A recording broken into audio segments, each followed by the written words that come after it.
Ciao a tutti e benvenuti in un nuovo video. Oggi andiamo a vedere il nuovo Battle Pass. Allora, io mi sono preparato subito a alcune build. Questa ve la faccio vedere dopo. Allora, andiamo subito a vedere le componenti che ci vengono date appunto tramite il Battle Pass. Ora, una cosa interessante che però è un po' strana come gas gen è appunto il generatore.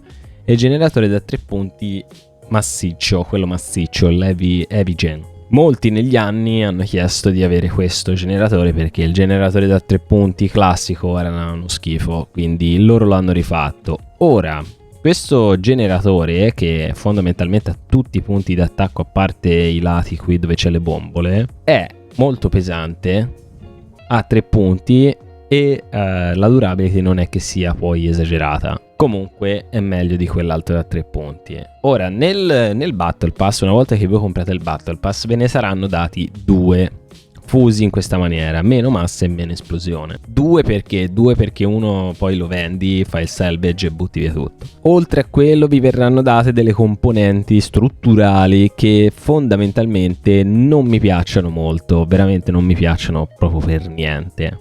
Sono molto pesanti, come vediamo, e la durability non è molto elevata. Ci sono vari pannelloni grandi che, volendo, questi 2 possono essere utili per magari un po' di protezione, eccetera. Un frontale del trattore che è pesantissimo e non ha un cavolo di durability, quindi non mi piace proprio per niente. E un bumper che anche questo non mi piace proprio per nulla, pesantissimo, pochissima durability, e poi soprattutto non è grande, non è per niente grande, è veramente piccolo come bumper. In più a questo ci saranno anche gli hub. Questi sono i nuovi hub cap, plank cover si chiamano, che non sono brutti, ma non neanche belli come quegli altri. Nel Battle Pass ci daranno 3 tipi di armi. Praticamente loro hanno fatto la nail gun, la classica nail gun, che è come la Summator, solamente è viola. E il suo perk è praticamente: colpendo un nemico riduci il tempo di reload del prossimo colpo del 30%. Dopo lo vedremo. Riduci la carica del massimo colpo del 5% fino a 4 volte, quindi dovrebbe essere il 20%. Ora, se noi la andiamo a provare, io l'ho provata un po', se noi la andiamo a provare, il colpo singolo non è per niente male.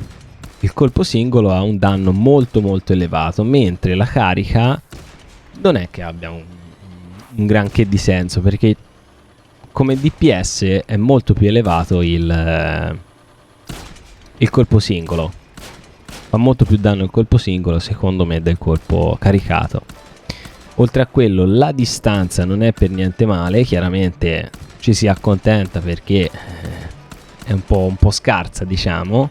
Anche nella carica uguale, la carica fa schifo. Ma io ho provato anche un'altra cosa, io ho provato a metterci la eco. Se noi proviamo queste armi con la eco, diventa divertente la questione del colpo singolo. La questione del colpo singolo vi diventa veramente divertente, perché invece di avere questo rato di fuoco, avremo questo rato di fuoco qui, che non è per niente male, non è per nulla male, appunto perché se noi colpiamo il nemico la ricarica dell'arma si riduce del 30%, quindi praticamente ti diventa una specie di mini mitragliatore, e non è male, non è per nulla male. Chiaramente la ricarica non cambia nemmeno con l'eco, perché quando carichi il colpo è sempre quello. Dovrebbe caricarlo più veloce quando noi vediamo 4. Con lo stack di 4 dovrebbe essere molto più veloce. L'eco funziona subito nel ricaricare proprio l'arma. Ora invece andiamo a vedere i nuovi shotgun. I nuovi shotgun si chiamano, che non me lo ricordo mai, Parzer. I nuovi shotgun sono un'arma un po' particolare ma molto interessante. Io subito l'ho messo sulla eco perché sfrutti veramente il discorso degli shotgun, sinceramente. Se noi andiamo a fare una bella prova di colpo, diciamo, a corto raggio singolo, e il danno non è per niente male. Il ratio di fuoco non è altissimo, però insomma si sente che sono delle leggendarie con un ottimo perk, a differenza dei Nidhogg. Se noi andiamo ad utilizzare la eco, il colpo si riduce veramente di tantissimo tempo, quindi riusciamo a sparare veramente tantissimi colpi molto velocemente.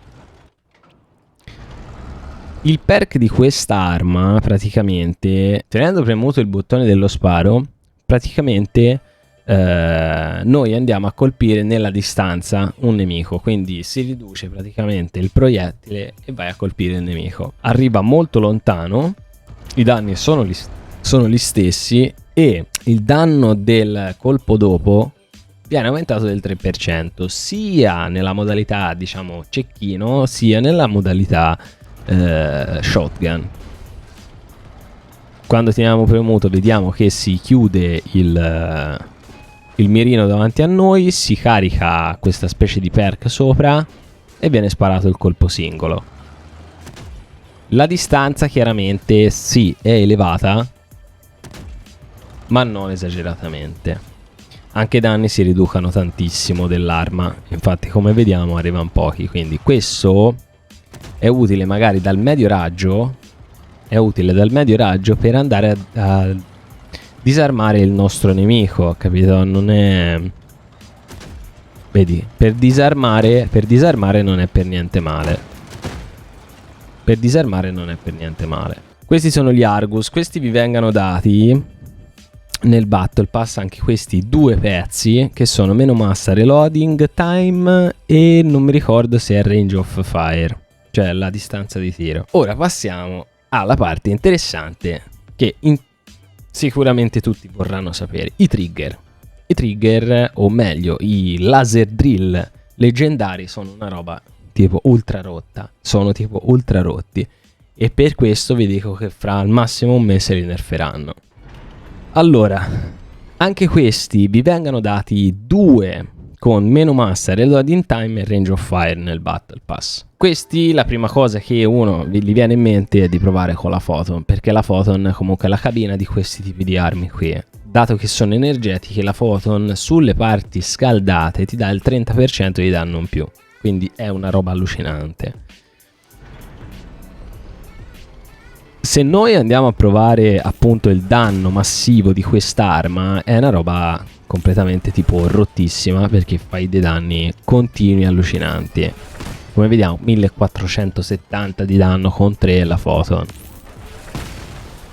Questi verranno nerfati sicuramente in brevissimo tempo, ragazzi, in brevissimo tempo, perché sono troppo forti. Se hai un minimo di mira, un minimo di skill di mira, li demolisci i nemici. Il perk di quest'arma praticamente è che se noi andiamo a vedere i laser drill, quelli viola, comunque, anche se non colpisci il nemico, fanno l'ultimo beam, l'ultimo burst da 500% di danno in cabina.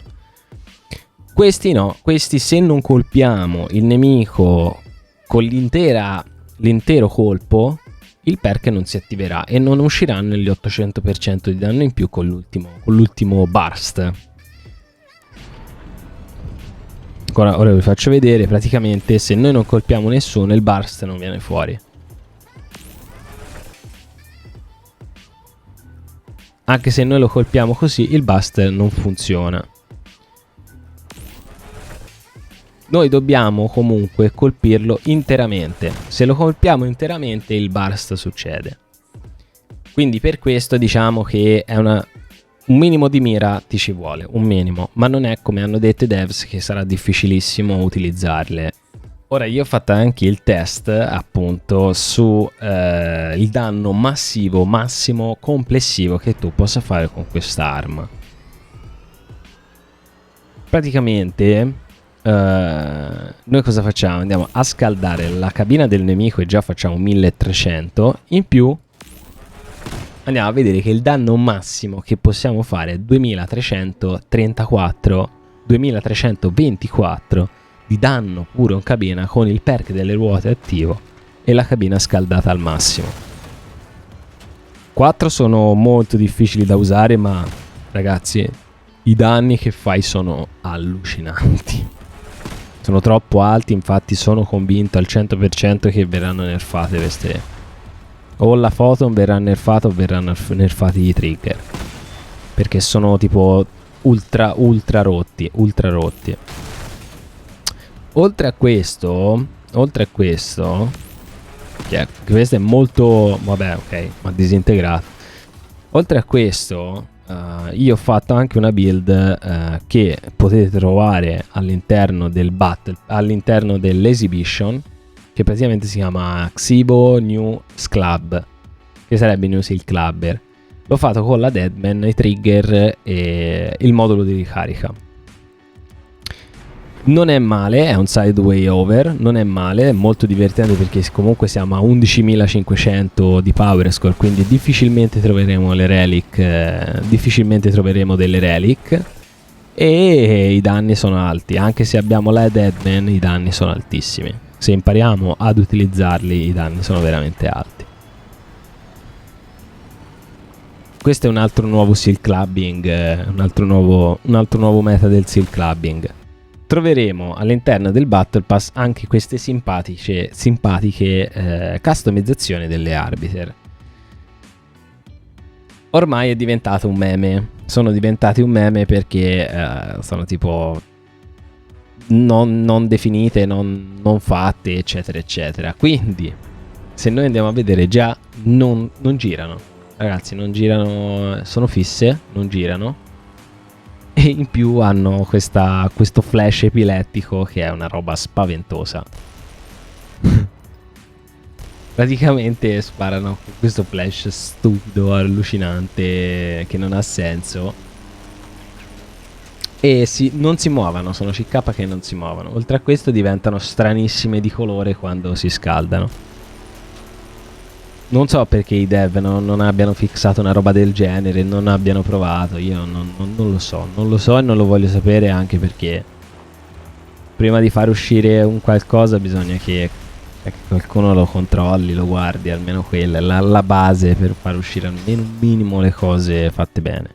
Oltre a questo c'erano nell'update il cambiamento della Scorpion, eccetera, eccetera. Non ve lo sto a esporre tutto. Basta che andate nel sito di Crossout e vedete cosa hanno cambiato appunto su tutte le armi. Posso dire solo questo: i Prosecutor adesso sono tipo fortissimi. Prosecutor. Le Scorpion diciamo che non sono state nerfate così tanto quanto si pensi. Cioè sono sempre fortissime le Scorpion e riescano tranquillamente a esplodere i generatori come facevano prima. Non come prima, un pochino più bilanciato, ma sono sempre esposte verso l'essere rotto, l'essere un'arma molto rotta. Detto questo, mi raccomando, metti un bel like se ti è piaciuto il video, commenta sotto se eventualmente vuoi dire qualcosa, cosa ne pensi di questo Battle Pass, di queste armi, se le vuoi, se non le vuoi, e mi raccomando iscriviti al canale. In descrizione lascerò anche il link per Twitch, per Discord, e mi raccomando passa da Twitch, c'è lo schedule sempre sotto in descrizione per quando sarò in live. Passa, vienimi a fare un saluto, mi raccomando. Ci vediamo alla prossima, ciao!